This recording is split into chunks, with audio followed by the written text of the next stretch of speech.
Oh, today I'd like to start with reading from A Guide to the Bodhisattva's Way of Life by Shantideva, the 8th century Indian um, monk and poet. So if you would listen mindfully to this from chapter 6 on patience from Shantideva. Whatever wholesome deeds, such as venerating the Buddhas and generosity, that have been amassed over 1,000 eons will all be destroyed in one moment of anger. There is no evil like hatred, and no fortitude like patience. Thus, I should strive in various ways to meditate on patience. My mind will not experience peace if it fosters painful thoughts of hatred.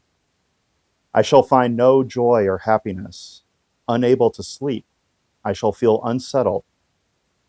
A master who has hatred is in danger of being killed, even by those who for their wealth and happiness depend upon his kindness. Hence, the enemy, anger, creates suffering such as these. But whoever overcomes it finds happiness now and hereafter.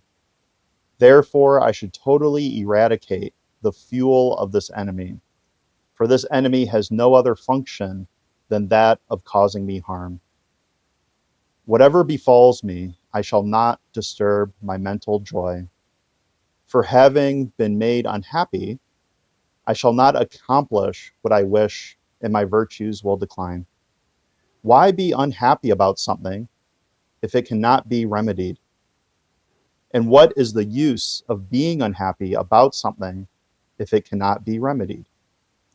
For myself and for my friends, I want no suffering, no disrespect, no harsh words, and nothing unpleasant. But for my enemies, it is the opposite. The causes of happiness sometimes occur, but the causes for suffering are very many.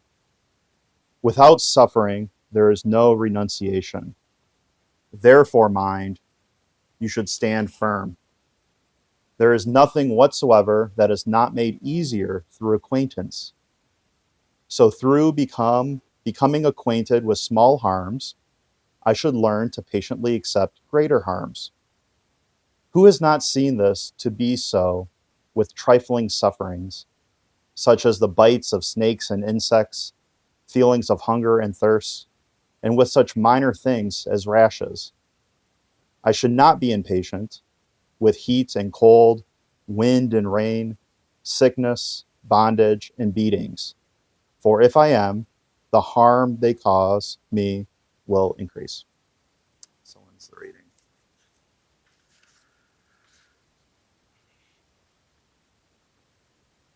So today's topic is anger, and a lot there from Shantideva that we could unpack and go through quite a bit.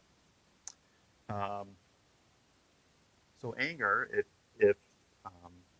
you may already know or may not know, is pops up on a lot of Buddhist lists of important things, like the three poisons, one of the three poisons, along with greed and delusion, and one of the five hindrances as well. So something that we look at in other areas of our practice where this concept and experience and feeling comes up. So it's pretty important. I'll share a little bit about why I'm talking about this today, my experience with anger, and then go into some other things that I've kind of reflected on, some things I've learned, some insights, and some things from our Buddhist tradition, what others have said, and how to instruct us to work with this energy. So my story with anger is really probably mostly tied to, at least in the recent past, a lot of changes that have been going on with my work um, over the last year and a half.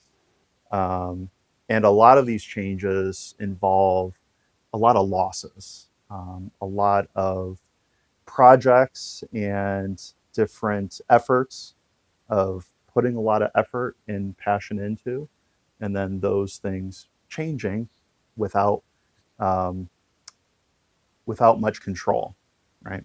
So things being discarded, new uh, new protocols and processes in place, reorganization, all kinds of stuff, right? So dealing with this loss of autonomy, this powerlessness that comes from not being able to really to hold on to the things that I valued and invested a lot of time and energy to create. Um, and that's been hard to accept those changes, to let go of the things that I put myself into for a very long time. So that's a little of the background, a little of the context of why this has been a really challenging emotion and experience for me to work with for a little while now. So one of the things I do, and for those of you that don't know, I work at one of our large hospitals nearby. So as you know, like in many industries and professions, there's a lot of change and mergers and consolidation and all kinds of stuff, a rotating host of endless changes, right? But one of the things I do working in chaplaincy and spiritual care is I'm also supposed to teach about this stuff and meet patients and families who are also going through a whole array of emotional experiences. And we recently had a workshop or seminar on emotions, and I talked a little bit about this with some of my residents that I supervise and oversee. And some interesting things from that seminar that came up when we started looking at kind of opening up this shell of this emotion to try to get a more nuanced perspective on all of our emotions, beyond just naming it, right? Of getting under, seeing these layers of really what's going on and what it's connected to. So some interesting things that came up in this. Um, and really seeing that anger as being this emotional response to some kind of threat, some kind of perceived threat at one level. And tied to this perception that we're being in some way either mistreated or undermined, betrayed, used, disappointed, or hurt by somebody, right? So these can be some of the conditions and catalysts for anger to arise. It can also really be tied to the sense of injustice, that something is wrong, something offends our kind of moral sensibility, that something is not right, right? And that can spark a kind of anger too. Anger is sometimes confused with frustration. Um, and again, when I was meditating on this and thinking about it for a long time and working with the chaplains that I work with, we try to again pick it apart a little bit more. Frustration really seems to be more assessment that something's taking too long or is too difficult. That we may still be able to work towards our goals, but they haven't been totally kind of blocked in some way. Anger seems different than the type of frustration. Has anybody ever been told to calm down when you're angry by anybody? No, yeah, no. Um, Interestingly, being told to calm down when you're angry, how that feels if you're the one who's experiencing anger, probably often feels like our concerns are being dismissed, right? What we care about, being told that what we perceive as important, that kind of spark this response, is really doesn't matter. The intention may be good, right? Because seeing somebody that's hot and angry, um, that's one a really hard emotion to experience on the other end, and to see that, right? It can be scary too, right? Depending on how people express and manifest their anger. Um, but yeah, being told to calm down usually doesn't immediately calm somebody down in those cases, right? In part because also anger gives us a sense that we are right? It also can give us confidence and focus that comes with a sense of purpose. Self esteem is tied into anger. our ego, our identity, right? Um, the things that I lost at work, I knew and know were very important things and helpful and meaningful things, right? That were going to improve the experiences for patients, for staff to communicate better, all these different kind of outcomes of these things, right? So when that was taken away, again, that message being that I perceived anyway, right? This isn't important, right? But I know I'm right. So anger has this um, very addictive, intoxicating kind of energy to it because it's one of these types of emotions that can really reify and build our sense of ego and self-importance in a lot of ways. So it can have this kind of internal drug-like effect, right?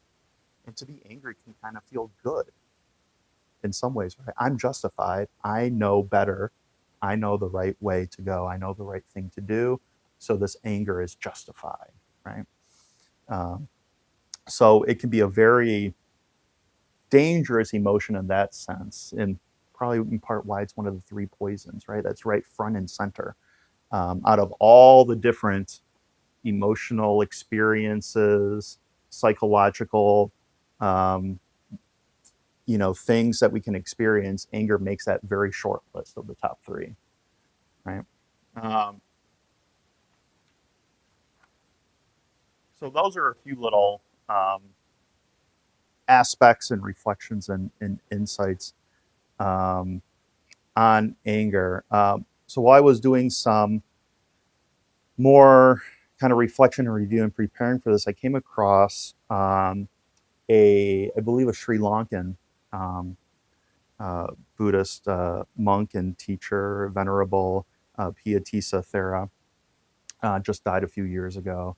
But in the Sinhalese community, was a very reading from his biography, a very prominent and influential um, Sri Lankan Buddhist monk and scholar and thinker, and became the president of the American Sri Lankan Buddhist Association in New York, and many other important posts. But on this website that maybe some of you heard of, Access to Insight, a repository of Buddhist sutras and teachings, he had an article on there, and he talked about really uh, eight ways, eight methods to work with anger that I thought were really insightful and helpful. So I want to kind of share some of these his recommendations for these eight ways to respond and work with this energy.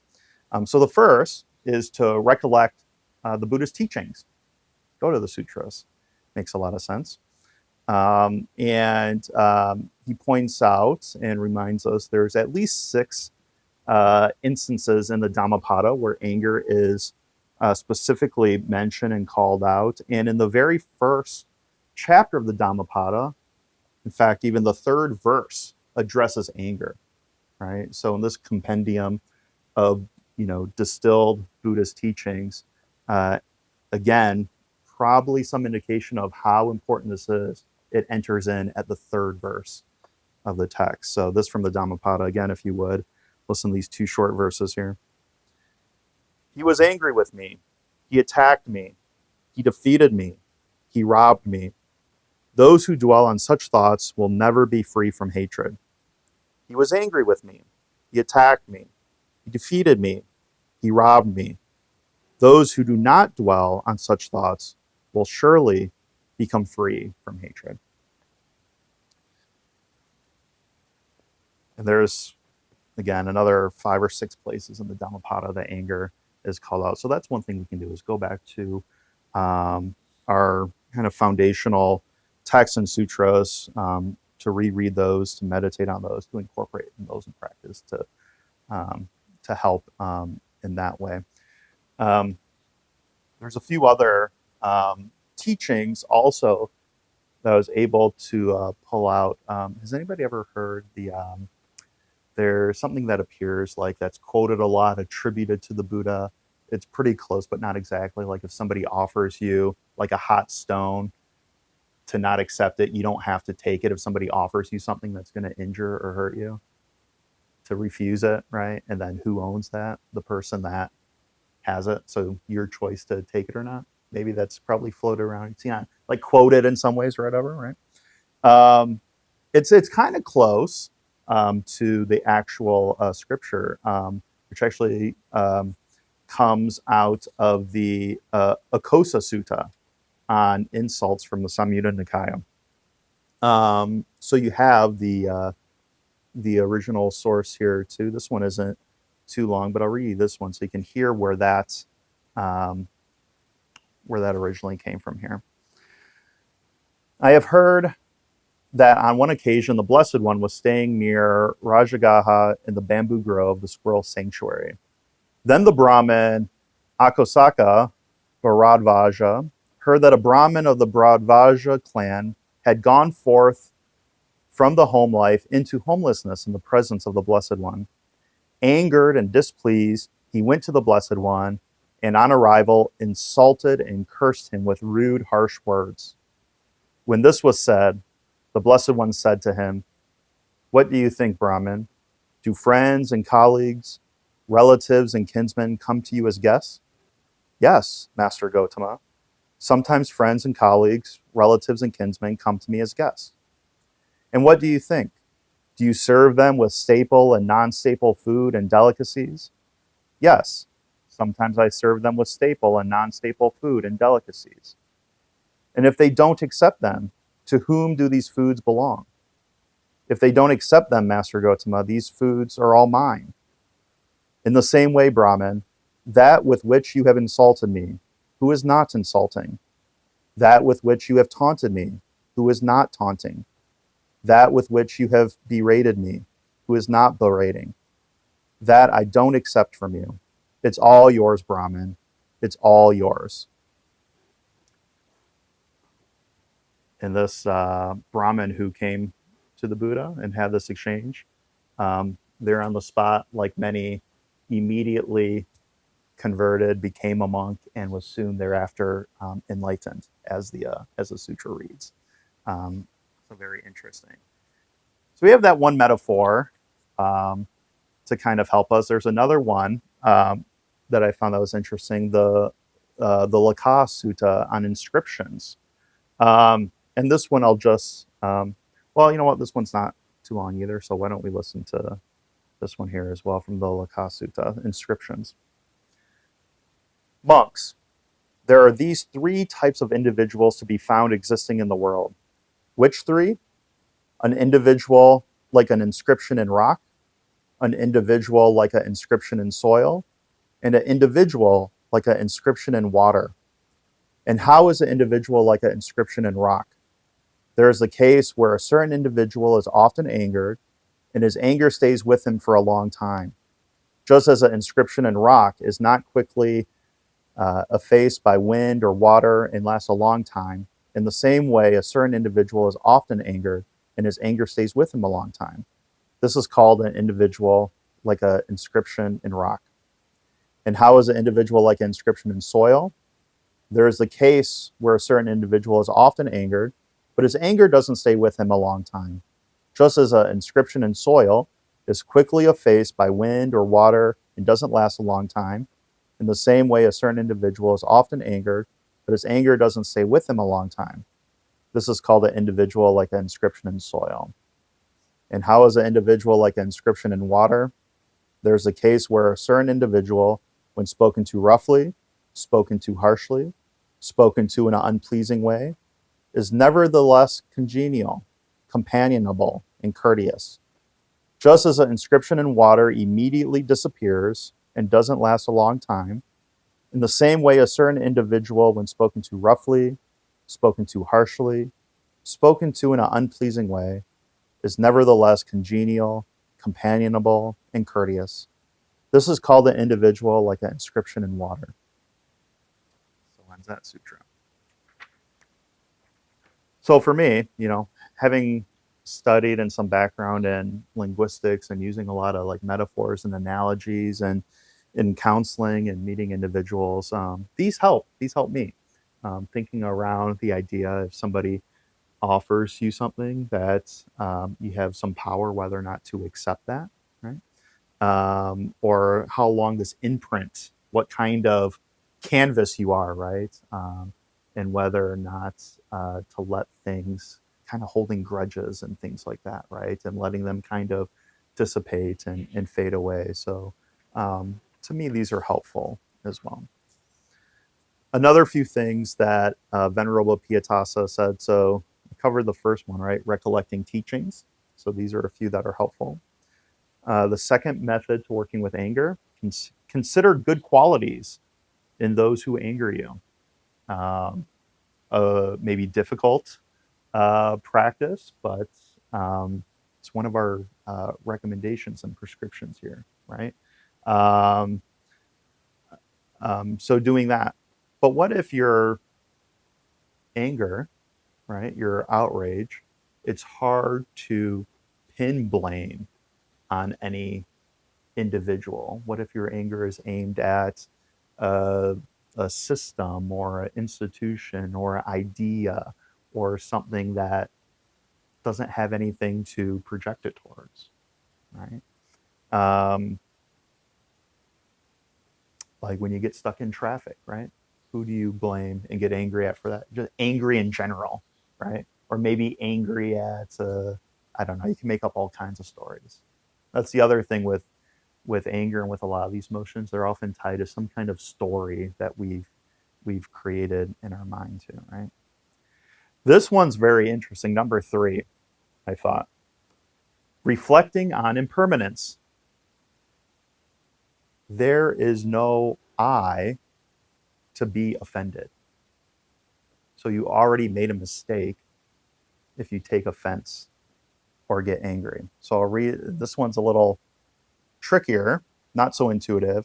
So let me share what Venerable Pietassa says about this. All things are momentary. Both the offender's mind and body are momentary too. The thoughts and the body with which the wrong was done to me are not now existing. What I call the same man now are the thoughts and physical parts which are different from the earlier ones that harmed me, although belonging to the same psychophysical process. Thus, one thought together with one mass of physical parts did me some wrong and vanished there and then, giving place to succeeding thoughts and material parts to appear. So, with which am I getting angry? With the vanished and disappeared thoughts and physical parts, or with the thoughts and material parts which did not do me any wrong now? Should I get angry with one thing which is innocent, whereas another thing has done me wrong and vanished? The so-called I is not the same for 2 consecutive moments.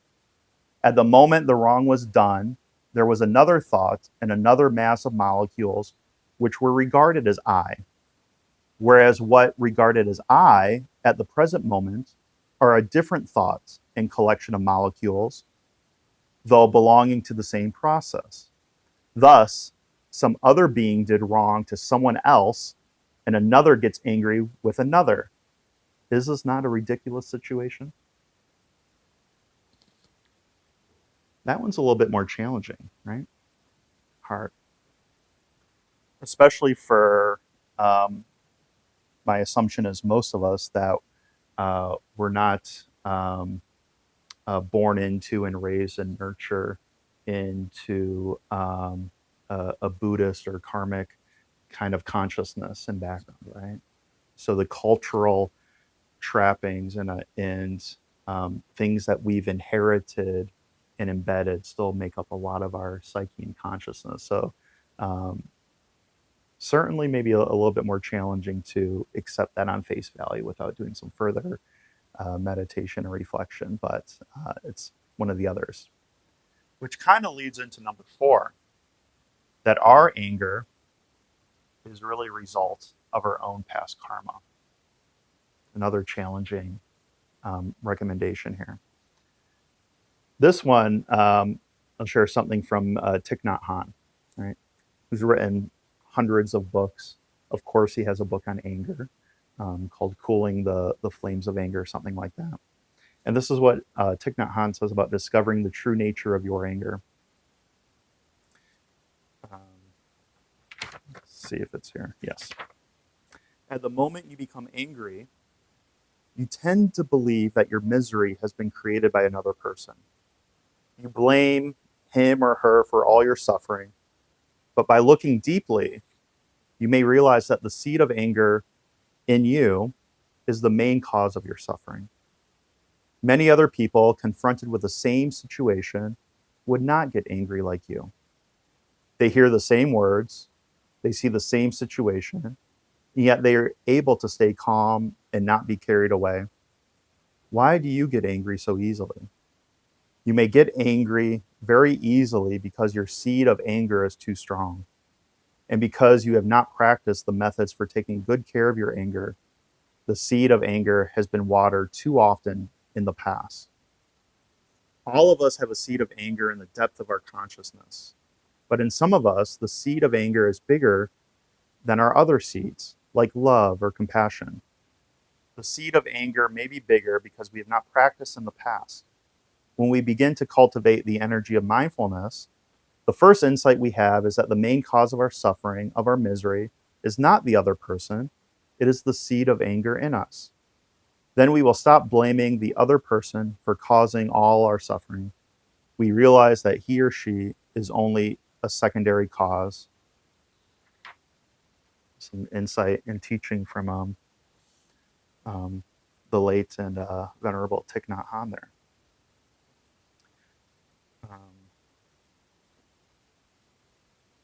Fifth, recalling the Buddha's past lives and to follow the Buddha's example.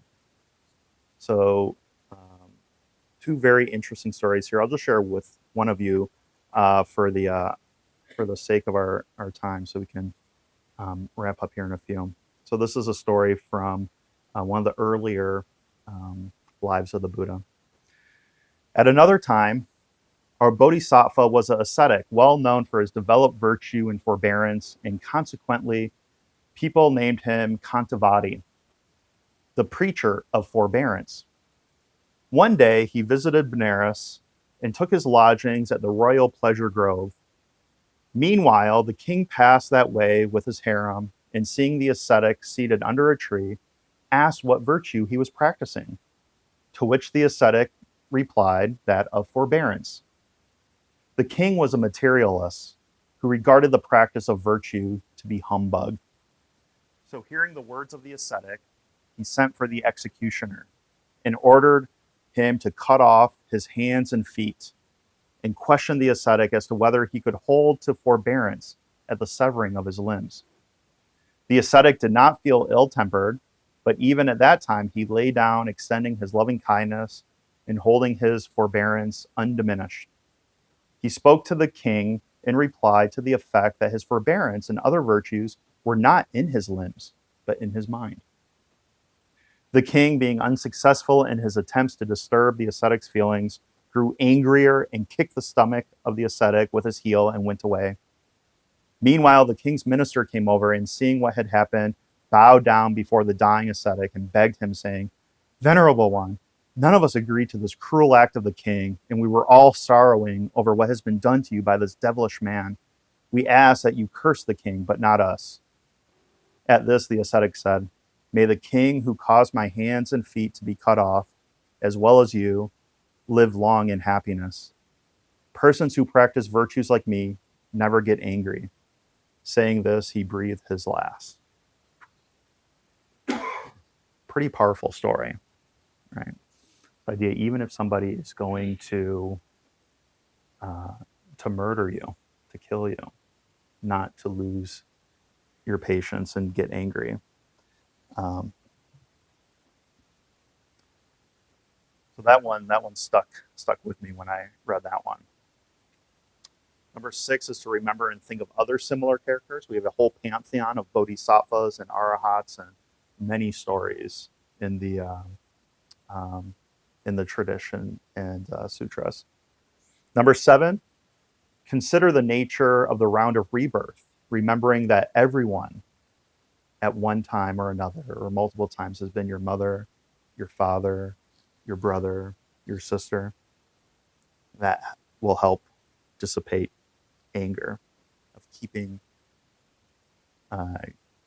everyone in mind and holding them in that way. And then the last and eighth, reflect on loving kindness.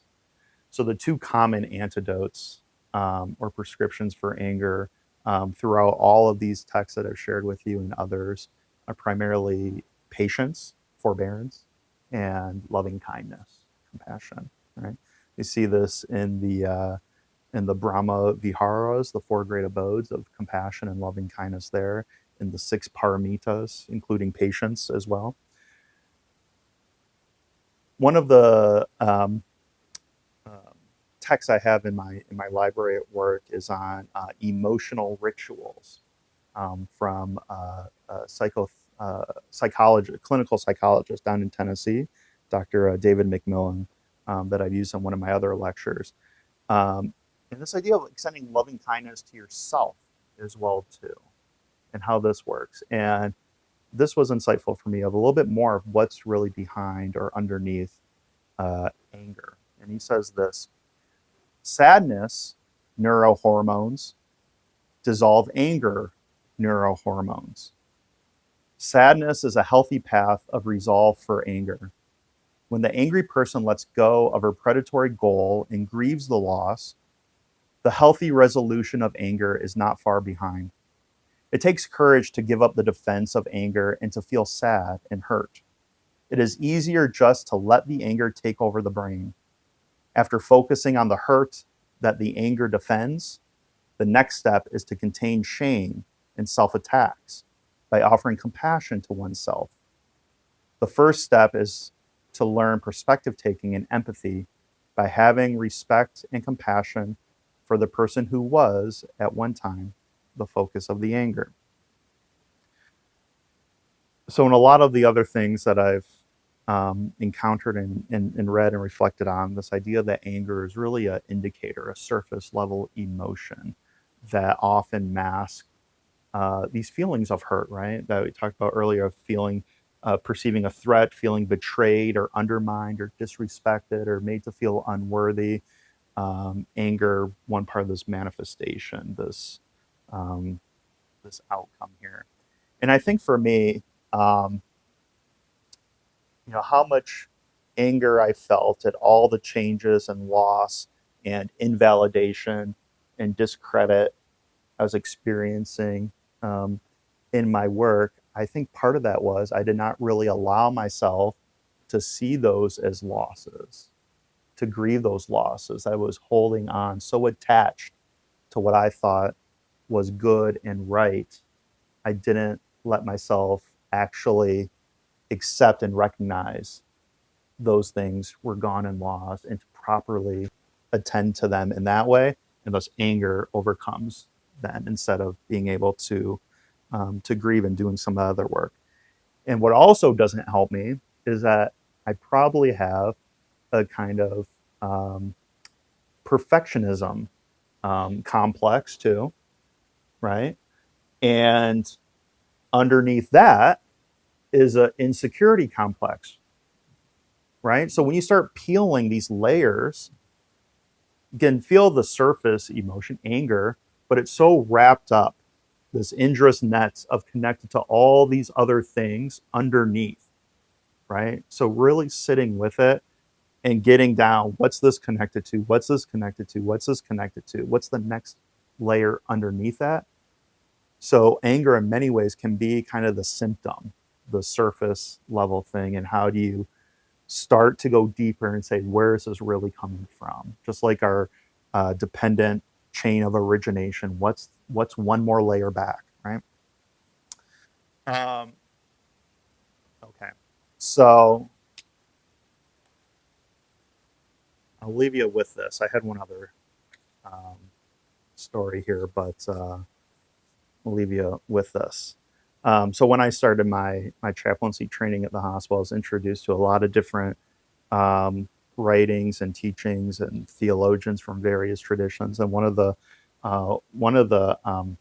people I was introduced to in that curriculum was um, Reverend Frederick Buechner, American author, Presbyterian minister, theologian, written over nearly 40 books. This comes from one of his books, Wishful Thinking, A Seeker's ABC from 1973. So we'll end with this. He says, of the 7 deadly sins, anger is possibly the most fun. To lick your wounds, to smack your lips over grievances long past, to roll over your tongue the prospect of bitter confrontation still to come, to savor to the last tasty morsel both the pain you are given and the pain you are giving back. In many ways, it is a feast fit for a king. The chief drawback is that what you are wolfing down is yourself. The skeleton at the feast is you.